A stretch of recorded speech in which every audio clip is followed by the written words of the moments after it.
కర్నూలు జిల్లా మాధవరంలో కూటమి రెండేళ్ల అభివృద్ధి సంక్షేమం విజయోత్సవ మహాసభ ఘనంగా జరిగింది.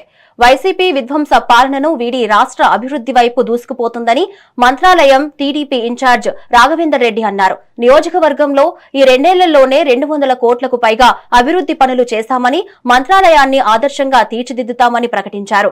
కూటమి ప్రభుత్వం ప్రజల ఆకాంక్షలకు అనుగుణంగా పనిచేస్తుందని చెప్తూ ప్రభుత్వ విజయాలను ప్రజల్లోకి తీసుకువెళ్తున్నామని పిలుపునిచ్చారు. ఈ సభలో టీడీపీ, జనసేన, బీజేపీ ముఖ్య నాయకులు పాల్గొన్నారు.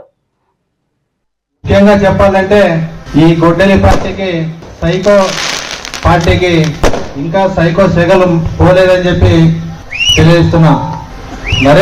నరేంద్ర మోడీ గారి ఆశీస్సులతో, ముఖ్యమంత్రి చంద్రబాబు నాయుడు గారి సూచనలతో, పవన్ కళ్యాణ్ గారి సూచనలతో, లోకేష్ బాబు గారి సహాయ సహకారాలతో రాష్ట్రం అభివృద్ధి చెందుతుంటే అది ఓర్చలేని వైసీపీ పార్టీ, గొడ్డలి పార్టీ నాయకులు అసత్యమ ప్రచారాలు చేస్తూ 2 సంవత్సరాల వెన్నుపోటు కార్యక్రమాన్ని పెట్టుకొని ప్రజల్ని మభ్యపెట్టడానికి మళ్ళా ప్రజల్లోకి రావడం జరిగింది. మీరు ఎన్ని చెప్పినా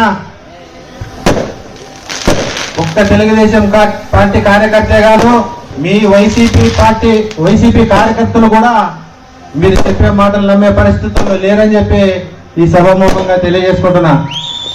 ఎందుకంటే నీ వైసీపీ కార్యకర్తలనే ఎంత హింసించారో